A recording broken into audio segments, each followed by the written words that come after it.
부쩍 들어서 전에 잘 사용하지 않던 단어가 방송이나 신문, 뉴스 등에서 자주 등장하고 있습니다. 어떤 단어냐면은 패닉이라는 단어예요. 패닉. 사람들이 패닉에 빠졌다는 겁니다. 많은 사람들이 패닉에 빠져 사는 시대가 되었다는 거예요. 미국 경제가 패닉에 빠졌다. 무역 전쟁으로 미국 주식 시장이 패닉에 빠졌다. 패닉 셀링, 패닉 바잉. 대통령 탄핵으로 어떤 사람들이 패닉에 빠졌다. 그 패닉이라는 단어가 많이 등장을 지난 한 주 했어요. 제가 신문을 읽을 때마다 며칠 동안 그 패닉이라는 단어를 보았습니다. 패닉이라는 것이 무슨 뜻입니까? 패닉은 불안을 얘기해요.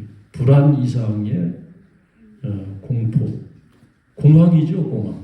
그냥 두려움과 단순한 그런 걱정과 근심의 정도가 극에 달했을 때 경험하는 공황, 큰 두려움을 얘기합니다.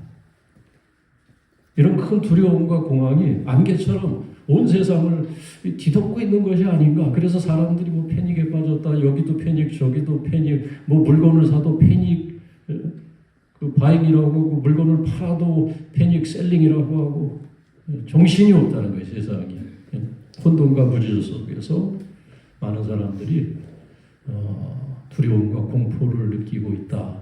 이제 그런 내용들이었습니다. 우리가 그런 세상에서 살고 있어요. 그런 세상에서 살아가고 있는데 지난 한 주 어떠셨는지 모르겠어요. 세상이 그렇게 시끄럽고 질서가 깨어져가는 그런 세상을 한 주가 우리 살다가 오늘 우리가 주님 앞에 나왔는데 한 주 어떻게 보내셨는지 모르겠습니다. 그런 세상을 살고 있는데 주님은 우리에게 성경을 통해서 분명하게 말씀합니다. 무엇을 말씀합니까? 두려워하지 말라는 거예요. 너희는 마음에 근심하지 말라. 하나님을 믿으니 또 나를 믿으라. 주님께서 우리가 근심하며 두려워 사는 것, 그거 멈추라는 겁니다. 두려워 떨면서 살 필요가 없다는 거예요. 근심하며 걱정하면서 살 필요가 없다고 주님께서는 말씀을 하고 계시는데, 그런데 우리가 왜 수시로 세상 사람들처럼 세상 사람들이 패닉에 빠져서 살아갈 때 우리의 마음도 왜 두근두근하고 우리의 마음에 왜 근심을 털어내지 못하고 긴장 속에서 우리가 살 때가 있는데 도대체 우리의 믿음은 어디로 날아가는 것인가? 우리는 도대체 무엇을 믿고 어떠한 신념을 가지고 세상을 살아가고 있나 한번 생각해 보시기 바랍니다. 내 마음속에는 뭐 패닉 정도는 아니어도 근심과 두려움, 예수님께서 근심하지 말라, 두려워하지 말라라고 많이 말씀하셨는데 과연 우리는 이 세상 속에서 주님과 함께 우리가 주님이 주시는 평안과 주님께서 우리에게 주시는 구원의 은혜 속에서 우리가 살아가고 있나 한번 우리 각자 자기 자신의 마음과 한 주간의 삶을 한번 점검해 보시기를 바랍니다. 이소어에 그런 얘기가 있습니다. 어느 날 토끼들이 모여서 신세한탄을 합니다. 어떤 신세한탄을 하냐면 세상에 우리보다 더 약한 생물이 있느냐는 거예요. 우리가 세상에서 가장 약하고 가장 두려움에 떠는 그런 존재가 아니냐 하면서 서로 신세한탄을 합니다. 뭐 독수리가 날아오면 독수리에 밥이 되고 뭐 조그만 그런 야생동물이 나타나도 두려움에 떨는데 우리가 이길 수 있는 그런 생물은 하나도 없는 것 같고 낙엽 소리에만 부스럭거리는 낙엽 소리에도 놀라서 경기를 하고 하는 자신들의 연약한 모습을 보면서 우리가 이렇게 살 필요가 있겠나? 우리의 미래는 끔찍한 미래가 될 것이다. 언젠가는 우리가 사나운 날짐승에게 독수리에 먹히든지 아니면은 개에게 먹히든지 아니면은 뭐 뱀에게 물려서 죽든지 끔찍한 미래를 우리가 맞이하게 될 터인데 그렇게 우리가 불안 속에서 사느니 우리가 차라리 죽자 그렇게 합의를 했어요. 다 죽자 그냥. 뭐 두려워서 살 수 있겠냐 이거 도대체. 이렇게 사느니 차라리 끔찍한 미래를 맞이하느니 차라리 죽는 게 더 낫겠다. 토끼들이 그런 생각을 했대요. 그런 생각을 하고 다 그냥 산 비탈길에서 호수를 향해서 뛰어내려갑니다. 다 그냥 거기에 몸을 던지기로. 그렇게 한날 하루 합의를 하고 비탈길을 뛰어가고 있는데 저 아래에서 그 호숫가에서 몸을 말리고 있던 개구리 떼들이 깜짝 놀랐어요. 갑자기 저 산비탈 위에서 막 부스럭거리는 소리가 나고 난리가 나고 막 토끼떼들이 몰려오는 것을 보면서 그날 호숫가에서 몸을 말리고 있던 개구리들이 깜짝 놀랐다. 깜짝 놀라서 이게 웬일이냐 하면서 그냥 뭐 정신도 못 차리고 첨벙첨벙 호수에 그 몸을 던지는 거예요. 숨으려고. 그 모습을 보면서 토끼들이 새로운 세상을 본 겁니다. 새로운 세상. 자신들이 전에 보지 못했던 세상에 자신들보다 더 연약하고 더 약한 더 큰 두려움 속에서 살고 있는 그러한 생물이 있다는 것을 그날 처음 깨달은 거예요. 아, 세상에 우리를 보고 우리 발자국 소리에 우리가 뛰는 소리에 놀라서 도망치는 생물이 있네. 새로운 세상을 그날 보고 스톱했대요. 스톱. 잠깐 스톱. 잠깐 스톱. 다시 한번 생각해보자. 보류하자. 우리보다 더 약한 저 개구리 떼들도 살고 있는데 다시 한번 생각해보자. 한번 살아보자. 다시 한번 살아보자. 더 살아보자. 그래서 연기를 해서 지금까지 살고 있대요. 소개떼들이. 죽지 않고 아직까지. 그런 얘기가 있어요. 이 이야기에. 토끼와 개구리.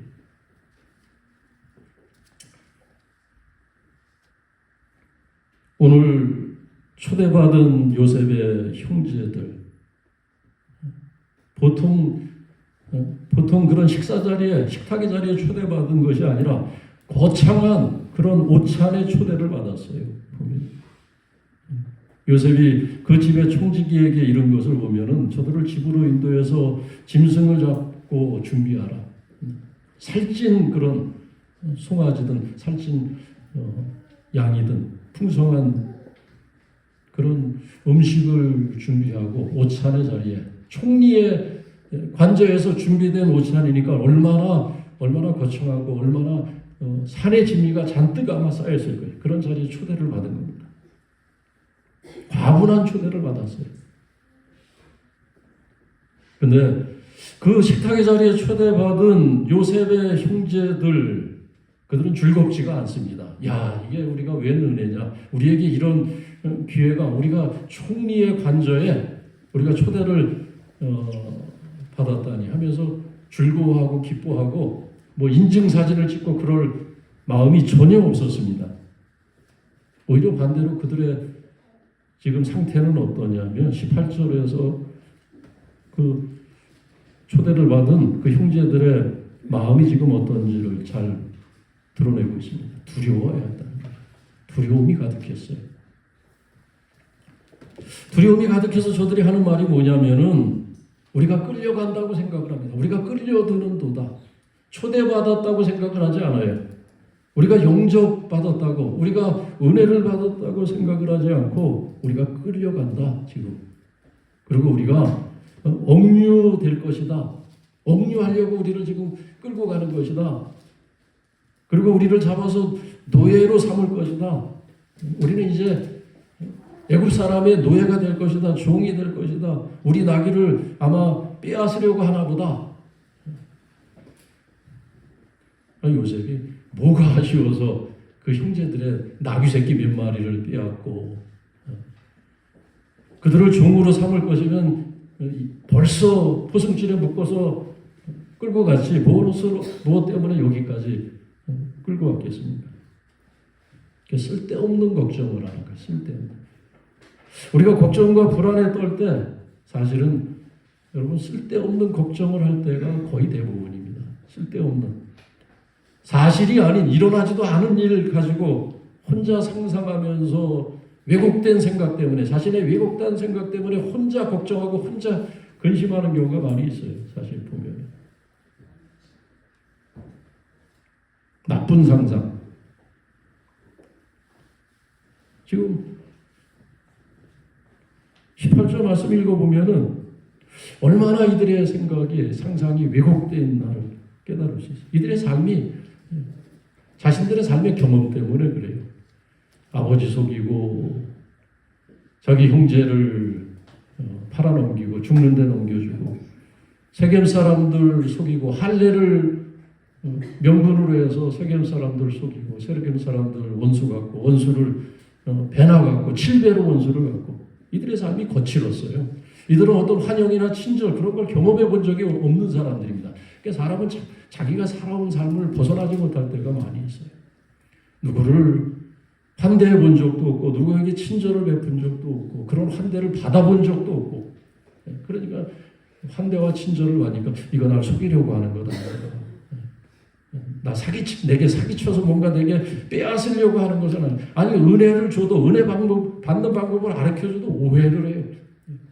뭔가 뭔가 걷어가려고 하나 보다.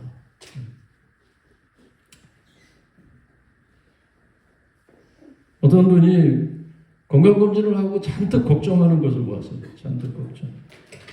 2년에 한 번씩 건강검진을 했는데 오랜만에 대장내시경을 한 거예요. 근데 이제 대장내시경에서 전에 없던 용종이 하나 있어가지고 그 용종을 뗀 겁니다.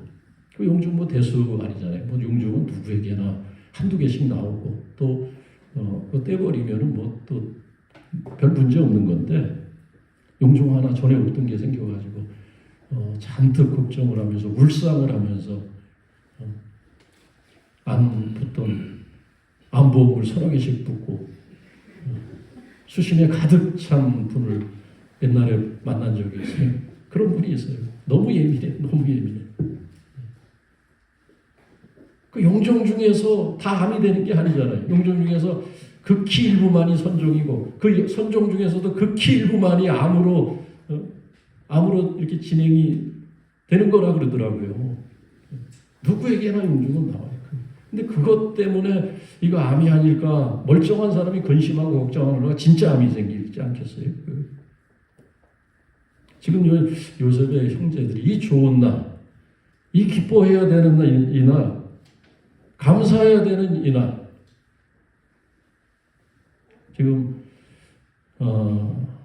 걱정하고 두려워하고 오죽 얼마나 두려워했으면은 그 요셉 집의 청지기가 저들의 마음속에 가득한 그 두려움을 보면서 23절 말씀 보니까 너희는 안심하라. 오히려 애굽 사람이 지금 걱정을 하고 있어요. 너무 이게 지금 이 좋은 자리에 초대를 받아서 왔는데 그 즐기지 못하고 걱정만 하고 있으니까 이 청지기가 너희는 좀 안심하라. 두려워하지 말라. 너희 하나님이 하신 일이다. 오히려 애굽 사람이 어디서 하나님 얘기를 들었는지 너희 하나님 섬기지 않느냐는 겁니다. 너희 하나님이 하신 일이라는 거예요. 너희 하나님이 너희 자루에 그 돈을 주신 거고 은혜를 베푸신 거고 너희 아버지 하나님이 너희 아버지가 하나님을 섬기지 않느냐. 너희도 하나님 섬기지 않느냐. 두려워하지 말라. 오히려 세상 사람들이 오히려 훈계를 하고 있어요.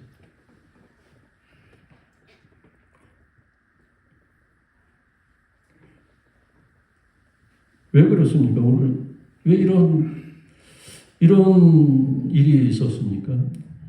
말씀드린 것처럼 우리의 생각이 왜곡되면 그래요. 왜곡되고 우리의 상상이 왜곡되고 우리의 살아오면서 겪었던 나쁜 기억들에서 벗어나지 못하고 우리 마음, 우리의 근심과 염려가 우리의 마음을 괴롭힐 때 우리는 기도해야 돼요. 하나님 내 마음을 치료해달라고, 우리의 기억을 치료해달라고. 우리의 기억이 치료되지 않고 내 삶의 나쁜 경험들이 치료되지 않으면 거기에 평생 묶여 있어요. 그래서 좋은 일이 있어도 그것이 좋은 줄도 모르고 은혜를 은혜로 받지도 않고 인생을 그늘 가운데서 우울하게 살아갈 수도 있다. 그런 이야기 지금 우리가 여기서 지금 듣고 있는 거예요. 이게 이제 우리가 세상 살아가는 사람들의 모습이에요. 세상이 정말 힘들고 어려워서 우리가 불행해지는 것이 아니라 내가 불행한 삶을 살아가는 거예요. 그 가운데서 좋은 일이 있어도 보세요. 뭐 하루 전날은 패닉 셀링이라고 그랬어요.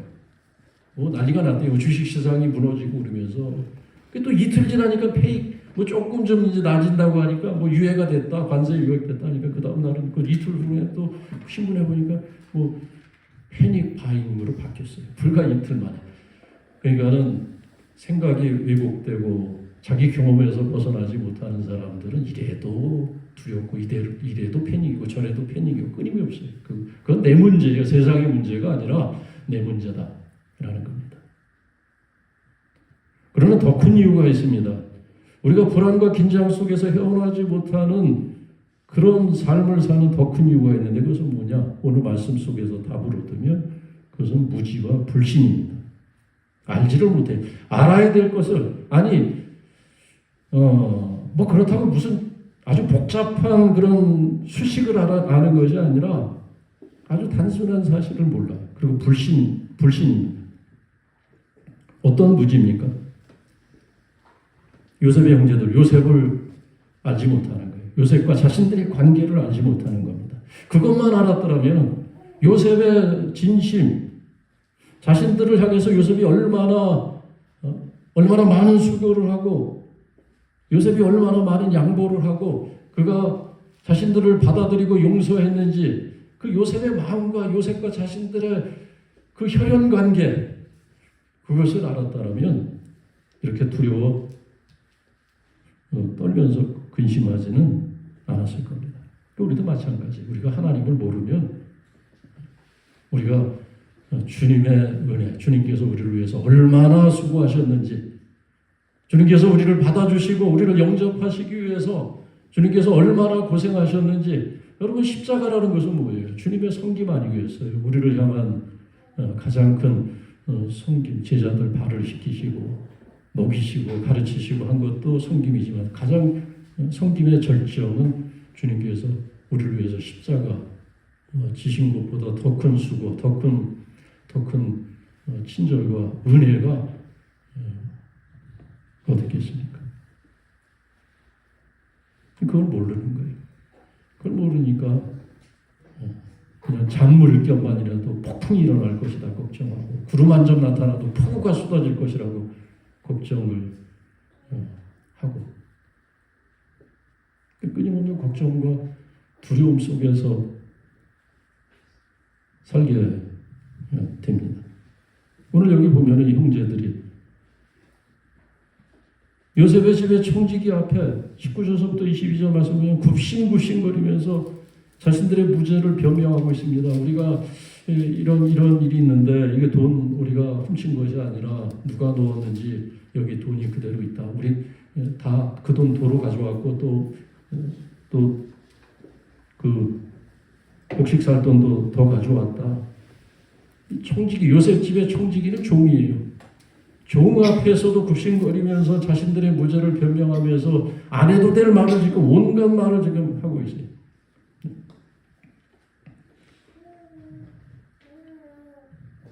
우리가 하나님을 알지 못하고 주님을 알지 못하면 모든 사람들의 눈치를 보면서 그렇게 사람들에게 굽신굽신거리면서 약한 존재로 마치 토끼들이 세상에서 가장 자신들을 약한 존재라고 생각하면서 두려움에 떨고 살면서 살아가는 것처럼 여러분 지난주에 읽었던 성경의 말씀 주님께서 앞으로 세상에서 되어질 일들 우리가 매일 성경 누가 보면 지난주 말씀에 여러분들 기억나십니까? 너희가 머리를 들라는 거예요. 머리를 들고 살아. 세상에 이런 일이 있겠지만 세상에 소란도 있고 소요도 있고 나라들이 충돌하고 또 믿는 이들이 박해를 받고 끌려가 죽임을 당하는 일들이 세상에 있을 것이나 너희는 머리를 들라. 저는 그 말씀이 마음에 확 와닿았어요. 머리를 들라 주님께서 그러셨어요. 사람 두려워하지 말라는 거예요. 사람 때문에. 우리가 하나님을 알고 하나님의 은혜를 알고 그 하나님 앞에서 살아가면 사람의 눈치를 볼 필요도 없고 사람에게 굽신거릴 필요도 없는데 여기 지금 이 요셉의 형제들은 요셉을 알지 못하고 요셉이 베푼 그 은혜와 그 은혜의 진심을 알지 못하니까 요셉 집의 종에게 사실 자신들이 요셉 집의 종보다 더 높지 않겠어요. 요셉의 형제들인데 은혜를 받아도 이 총지기가 더 큰 은혜를 받겠습니까? 자신들이 더 큰 은혜를 받습니다. 이 오찬의 자리에 이 푸짐한 산의 진미가 준비되어 있는 이 잔치 자리에 이 총지기는 자리가 없어요. 더 큰 은혜를 받았으면서도 아무런 분깃이 없는 그 총지기 앞에 초라한 모습으로 두려움에 떨고 있는 오죽했으면 그가 안심하라 두려워하지 말라 너희 하나님의 은혜라는 것을 상기시켜주고 있습니다. 아멘. 29절에서도 하나님이 내게 은혜 베풀기를 원하노라 베냐민에게. 요셉은 이들에게 하나님의 은혜 베풀기를 원합니다. 은혜를 보여주기를 원했습니다. 그래서 이 자리로 초대를 한 것입니다. 43절 마지막 34절 오늘 본문의 마지막 절을 봅니까? 요셉과 함께 즐거워하더라. 여기 반전이 있습니다. 반전이 일어났어요. 어떤 반전입니까? 요셉의 진심을 안 거예요. 자신들을 억류하기 위해서 초대한 것이 아니라 식탁의 자리로 초대한 것을 알고 요셉과 함께 즐거워했다는 거예요. 두려움이 사라졌다는 거예요. 요셉이 자신들을 해치려고 하는 것이 아니라 요셉의 그런 본심, 마음을 알고 이제서야 요셉과 함께 기뻐하고 잔치자리를 즐기는 이 요셉의 형제들의 모습으로 오늘 이야기가 끝나고 있습니다. 우리가 하나님을 알고 예수님께서 우리를 위해서 베푸신 그 은혜, 우리를 먼저 영접해 주시는, 우리가 주님을 영접한 것이 아니죠. 너희가 영접하는 자, 그 이름을 믿는 자 구원을 얻을 것이라고 말씀했는데 사실은 우리가 영접하는 것이 아니라 주님이 먼저 우리를 영접해 주신 거예요. 우리가 구원을 받았다면은 주님의 은혜가 먼저 작동한 겁니다. 삭개오, 예수님께서 삭개오를 먼저 영접해 주지 않았습니까? 자신을 먼저 받아주신 그 주님의 음성을 듣고 삭개오가 주님을 모신 겁니다. 삭개오를 먼저 주님께서 받아주셨어요. 요한계시록 말씀에도 예수님께서 내가 문 밖에서 두드리노니 주님께서 우리를 찾아와 주신 겁니다. 우리에게 먼저 은혜를 베푸신 거예요. 우리는 그 은혜를 알고 그저 반응할 뿐입니다. 믿음으로 반응을 한 것입니다. 우리가 그 은혜를 알고 우리를 위해서 수고해 주시고 우리의 구원을 위해서 십자가를 지신 주님의 그 환대와 그 친절, 그것을 우리가 알고 그것을 순전한 마음으로 받아들일 때 주님과 함께 기뻐할 수가 있는 거예요. 주님과 함께 잔치하는 삶을 우리가 살아야 된다는 거예요. 주님과 함께 우리가 잔치하는 삶을 살지 못한다. 그러면 우리는 하나님의 뜻을 알지 못하든지 아직 우리는 나를 받아주시는 주님을 영접하지 않은 것인지 아는 것일지 그 둘 중에 하나 아니겠습니까? 다윗은 시편 3편 6절에서 그런 고백을 합니다. 천만인이 나를 둘러 진칠지라도 내 마음이 두렵지 아니하니. 두려울 수밖에 없는 상황에 빠졌어요. 지금 여기 요셉의 형제들은 기뻐해야 될 상황에 있으면서도 두려워했는데 다윗은 두려워할 수밖에 없는 상황에 처해 있었습니다. 다윗의 목숨을 노리는 사람들이 천만인이 일어나서 둘러 진쳤다는 거예요. 적이라는 거예요. 사면을 다 보니까 내 편을 하나도 없고. 그런데도 다윗은 그런 가운데서도 그런 고백을 합니다. 나는 두렵지 않다. 왜 그렇습니까? 어떻게 두렵지 않을 수가 있습니까? 자신의 구원이 되시는 여호와. 그래서 그 다음에 고백을 합니다. 내가 두렵지 아니하니 이는 여호와가 나의 구원이시라. 그 구원의 하나님, 그 하나님을 생각하니까 든든하다는 거예요. 내가 두렵지 않다. 저들이 하나님이 나를 위해 하시면 저들이 나를 위해 내게 어떻게 하냐. 그런 믿음으로 두려운 날을 견뎌냈던 다윗. 오늘 어려운 시대를 살아가고 있지만 여기저기서 소란과 소요의 소리가 더하는 세상 살고 있지만 오늘 우리를 위해서 요셉이 그 형제들을 위해서 좋은 자리를 준비한 것처럼 우리를 위해서 큰 은혜를 베푸신 주님과 함께 기뻐하는 그런 잔치하는 삶을 살아가는 한 주간 되시기를 주님의 이름으로 축원합니다. 살아계신 아버지 하나님, 불안하고 작은 일에도 두려움에 떠는 우리를 긍휼히 여기시고 구원하시고 동행하시는 우리와 동행하시는 주님을 찬양합니다. 요셉의 형제들이 요셉과 함께 드디어 즐거워하였던 것처럼 그리스도 예수 안에서 우리를 위해서 십자가를 지신 주님과 함께 즐거워하는 삶을 살게 하여 주옵소서. 두려움과 근심에 빠지지 않도록 우리에게 믿음을 더하여 주옵소서.